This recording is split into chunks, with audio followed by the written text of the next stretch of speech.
Beyond the Mic with Sean Dillon. We're joined on the Star Line by a New York Times best-selling author of over 30 books. His latest is a revised and revamped edition of How to Cook Everything Fast. Welcome, author Mark Bittman. Hey, Sean. How you doing? Absolutely great, Mark. Let's go beyond the mic. You've tackled food in so many ways. Why was it time to, well, to use a political term, revise and extend your remarks on fast cooking? Was that political? Look, I think that everybody wants to cook quickly as they can. No one says, let's spend as much time in the kitchen as possible. And How to Cook Everything Fast is a book that looks at the way that, or that demonstrates the way that home cooks who know what they're doing do their cooking. And there is a difference between that and the sort of traditional way of doing mise en place, of getting everything in order, and then doing your preparation.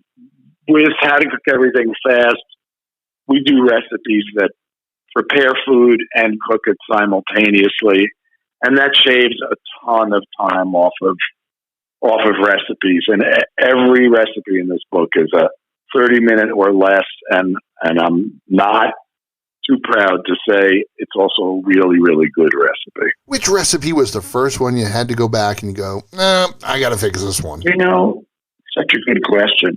It's not so much about fixing. It's really like in the traditional way, a recipe was written so that you got everything ready first and then you went and cooked it. And the natural way that people who cook a lot come to cook is that they do everything at the same time. They start the heat on the stove, they put the oil in the pan, they start chopping the onion. While the onion is cooking, they have some downtime. They use that to core a tomato or pick some herbs or whatever it is that comes next. But it's just recognizing that the way that experienced cooks cook is not to get everything in order perfectly and then start cooking. It's just to plunge right in. And really, if you think about any recipe that you know well, it's not something where you're going to gather everything on the counter and then start. It's something where you start and you prepare things as you're cooking them. How did the pandemic change the way you look at food and cooking? I mean, it's an interesting question. Like everybody, or not like everybody else, but like many other people, there came a time in the middle of the pandemic where I felt like I've really had enough of this. And I've been cooking my whole life and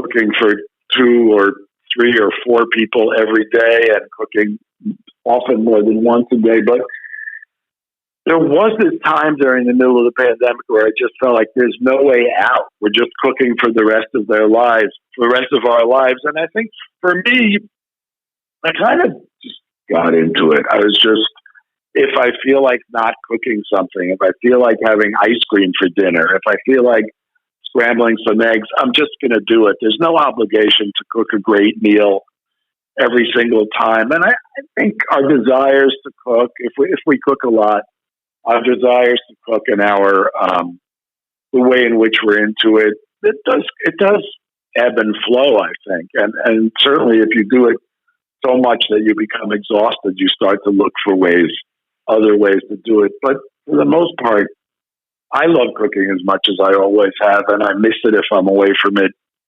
for more than a couple of days.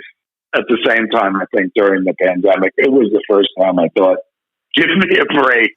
Author of How to Cook Everything Fast, Mark Bittman joins us beyond the mic. And Mark, it's time for the Rocky Nate.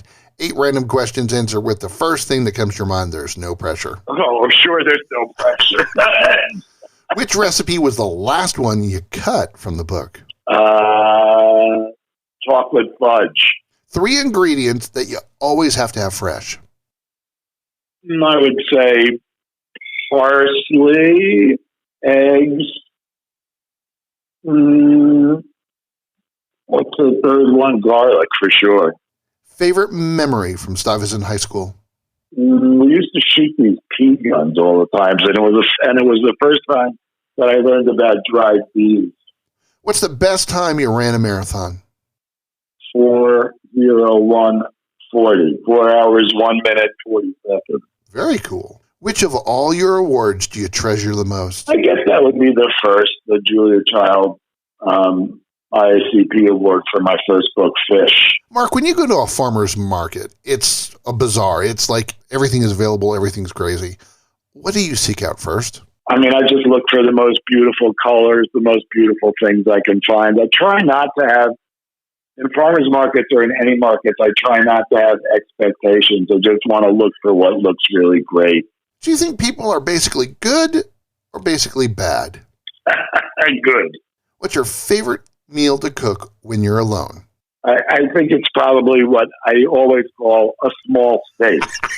How small is that steak? It's usually pretty small, actually. And there's a couple things with it, but there's something about that.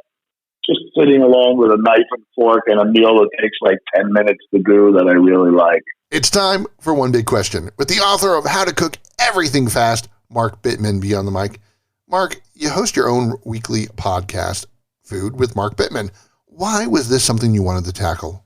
After 30 or 40 years of weekly journalism where I interviewed people and edited the story and wrote it up and dealt with an editor and I saw this opportunity to just talk to people. And as you're doing now, just get the raw information from people and put that out there. And I think that's what makes podcasts, what's always made radio so great is this kind of unfiltered, here's the question, what's the answer? Let's just put it out there. What recipe that you could cook fast that would be better with a little more time? Lasagna. That is true. He ran a marathon under 4:02, has no expectations at a farmer's market, and loves a small steak. Medium rare? Medium rare, yes. Author of How to Cook Everything Fast, Mark Bittman, thanks for taking the time to talk with us today. Thanks, Sean. It was really fun. And that, my friends, is a Beyond the Mic shortcut.